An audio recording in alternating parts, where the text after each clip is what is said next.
Sina Tito Soto, Vic Soto, at Joey De Leon ang tunay na nagmamay-ari ng titulo at trademark ng noontime show na Eat Bulaga at EB. Ito'y matapos na kansilahin ng Intellectual Property Office o IPO ang trademark registration ng Television and Production Exponents o mas kilalang Tape Inc. sa Itbulaga at EB.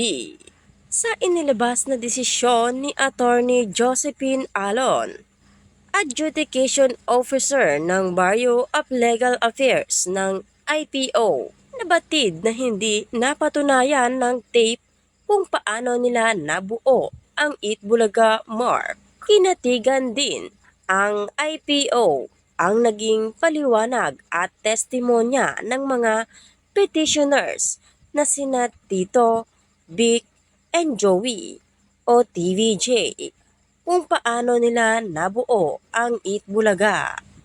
Nakasaad sa bahagi ng desisyon ng registrant sa kanilang bahagi ay hindi pinabulaanan o kinontra ang pahayag na ito kung paano ginawa ng mga petitioner ang terminong Itbulaga bilang pamagat para sa isang noontime show noong 1979. In fact, respondent, registrant, even corroborated with petitioners' explanation by averring after their engagement. Naisip namin ang pangalan ng noontime show. Nagsumite ako ng ilang pangalan kay Romy, kasama na ang Itbulaga na iminungkahi ni Joey De Leon.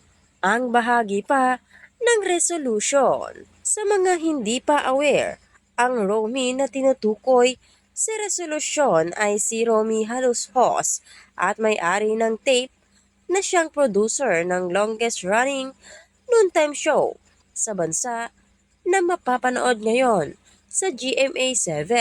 Dagdag pa sa desisyon, Romy closed the name Eat Bulaga amongst the name in the list.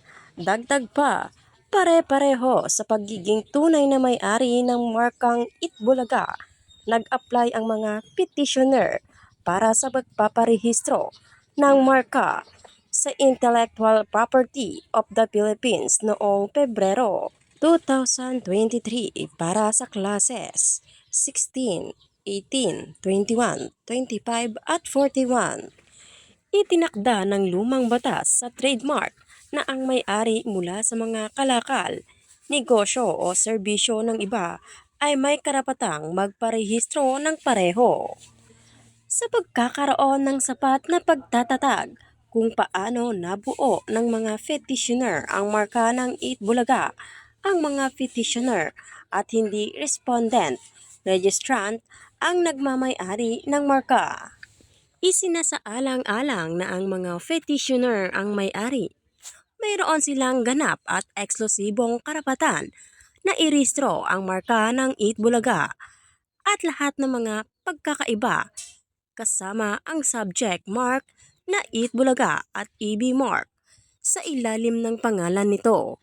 Sa makatuwid, ang mga lugar na isinasaalang-alang ang agarang petisyon para sa pagkansela ay ibibigay dito.